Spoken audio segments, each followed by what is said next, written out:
Hello Counter-Strike fans, it's your boy Hawka, back with another video, this time taking a look at RpK and the value he provides to his team, even at the ripe old age of 31. Vitality have been killing it lately. With their recent win at the Blast Finals, they have proven to most people they are now the #1 team in the world.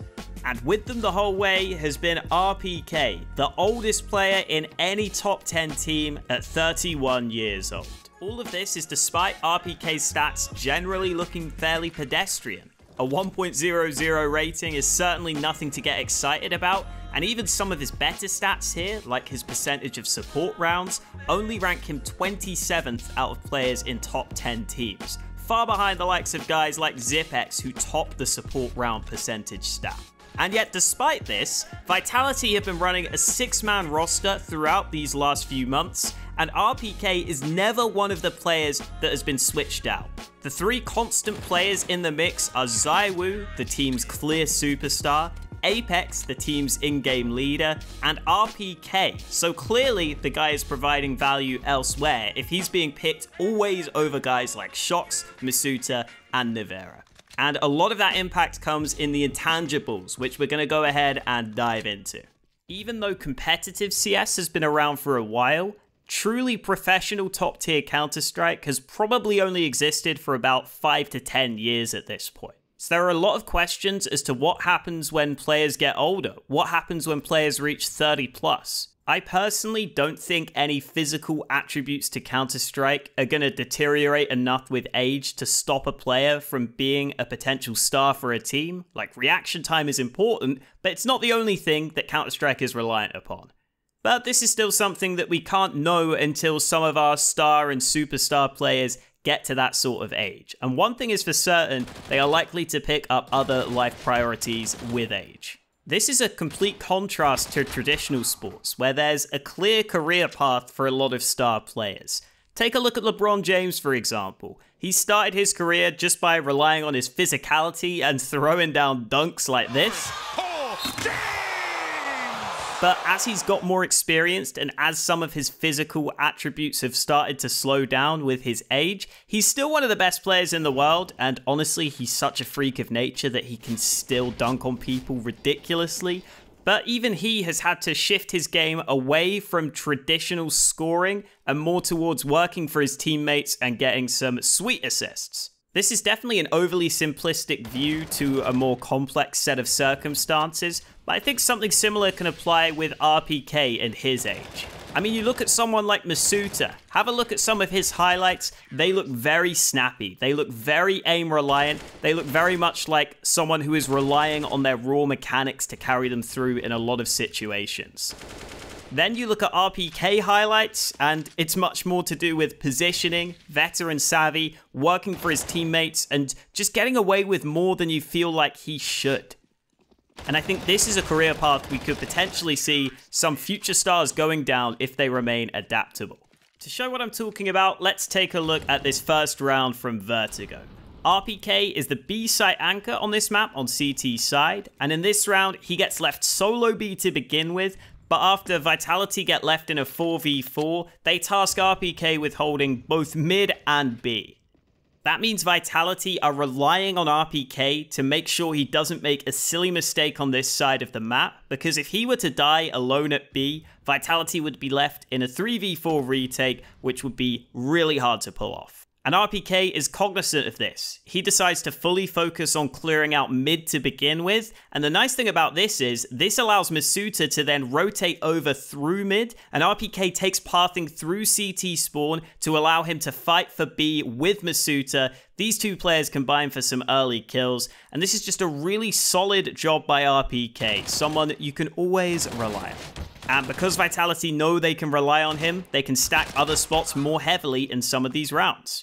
Or how about this next round, which I think really showcases the versatility and the flexibility of RpK as a player on this team. They start out with a double nade towards B, and then RpK shows he is willing to go aggressive. He gets flashed in towards the B stairs, and this is a really nice adjustment to end up getting this first kill onto Zipex. Then from here, RpK falls back and plays more of the facilitator role for Shox, who's going to be playing forward. And once Shox gets this kill, he makes sure to have a smoke at the ready so that Shox doesn't just get overrun in this aggressive off angle on the close left corner. From here, RpK is the one who's ready and willing to go aggressive again. This time, it's another teammate who flashes for him. It's Apex who sets him up with the pop flash. And once again, RpK gets the one kill, gets the information, and plays it safe.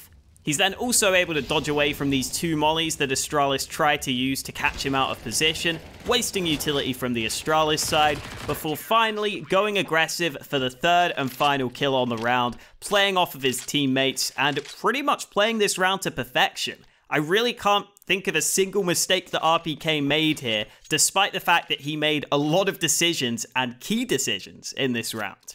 I wouldn't generally describe RpK as an especially aggressive player, but when he's got the spawn for it in this round, and when his team want him to go aggressive, he gets flashed in. He is effective at getting this first kill with a nice lined up spray through the smoke, and this is something that IGLs love to have. A player who is willing to play any role for the team and can do so competently is so useful to IGLs who like to call a more tactical style. Even in the rounds where RpK literally does nothing, I can still give you reasons as to why he's having value and impact for his team. Like here in round 11, RpK gets flashed into B stairs early, this will become important later, and he gets up close with good position towards B stairs early in the round. As the round progresses, you'll slowly but surely see Vitality leave RpK on an island towards this B side of the map, and this is where him getting flashed into B stairs becomes important. One of the reasons why you want someone else flashing him in here is because I think they had the plan at the start of this round to leave RpK solo towards B, and they wanted him to have as many nades as possible to be able to delay any attempted aggression. Vitality is so confident in RpK's ability to solo hold this B side of the map that if you take a look at the minimap, they are fully rotating over to A. They can much more confidently rotate over to the A site. Even the mid player is in a position where he's not really able to offer up much resistance if a B split were to come through. But this decision works out in this round, and I have one question I want to ask you guys at home. Would you trust anyone else on Vitality more in this position than RpK? He is so reliable and so rarely makes a mistake that Vitality are more comfortable rotating over to the A site, and that helps them tremendously as they shut down this round on A, and RpK does nothing in this round, but I'm still going to say he deserves a little bit of credit for some of those kills on the A stack. If you want some more proof of RpK's positioning, here in round 14, he's playing this close angle towards B stairs, and the way he positions himself here, he's able to see dupree's gun barrel and side of the body before he even has to pull the trigger.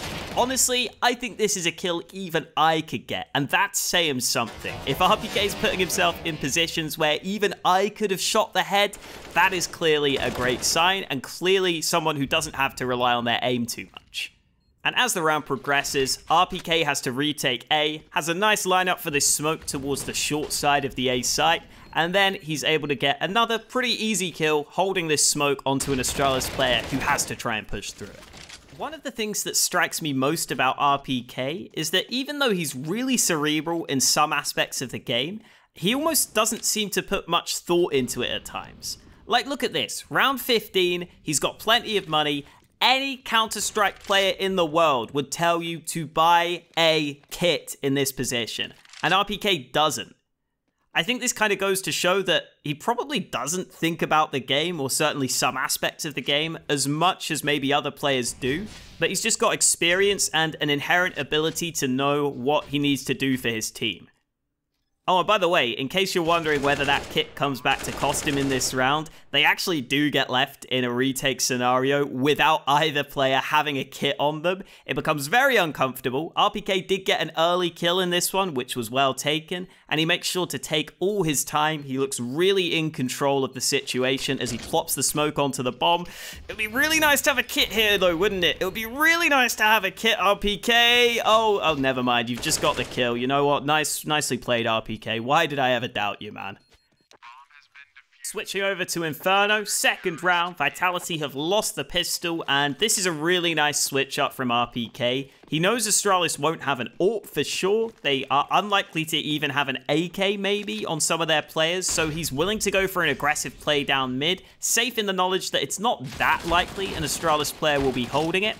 And there's that famous spray to the body that RpK is so good at. It may not always look the cleanest or the prettiest, but it's really reliable in some of these situations, catching both Astralis players off guard and giving Vitality a nice edge at the start of this round. This is the highlight play I showed earlier, and down in a 3v4, Vitality decide to re-aggress mid, and RpK is able to hold his nerve to trade out his teammate.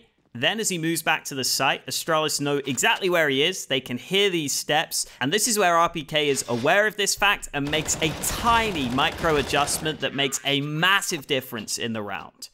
The spray down obviously looks nice in real time, but if we put it in slow motion, Astralis know he's in this close left corner. They're likely expecting him to be playing up on the box, which is the most common angle to play because it's difficult to clear out. And so RpK decides to use this to his advantage. He actually slightly slides out into the open, making this a slightly different angle that Astralis are not expecting. Because of that, he's able to get some shots off on this first player and then catch two Astralis players jumping round the corner, trying to pre-aim this close left angle. This is such a subtle detail, but it's one that really helps RpK get the most out of this spray, and I think that's the only way he gets out of this with 3 kills. So fantastic stuff, RpK. I love seeing pros make these micro moves. Stuff like this is why Counter-Strike is the best esport. Don't at me. And I'll leave you with one more clip before RpK rides off into the sunset. This one is late in the round, not much utility left for Vitality, and RpK uses his one flashbang to get aggressive through this smoke to help Masuta on the site. It's the angle selection here that is excellent though. He knows Masuta is watching the short position, so he focuses apps to begin with, getting that first kill, and then again it just comes back to RpK's ability to really control these sprays well, getting this second frag, then realizing he should duck back into cover while he has his USP out, before finally going for this fight, getting a 3k on the hold. Another super solid play in this grand final from RpK. So I hope you guys enjoyed. I think RpK is a player we can look at as a potential mold for future players trying to transition into more of a supportive role. I think there's definitely the potential for star players to try and do this in the future. We've had star players in the past potentially try and make this move a bit. Guys like Olaf have done it, but I'd love to see some of the truly great players actually be able to adapt to this style of game and make it work. That would be a really cool storyline to have in the future of this game. Or who knows, maybe guys like Simple and Zywoo will still be dominating everyone by the time they're 40 years old, and we'll get to prove once and for all that esports don't care about how old you are, they just care about how good you are at the game. Anyway, thank you guys for watching, hope you enjoyed.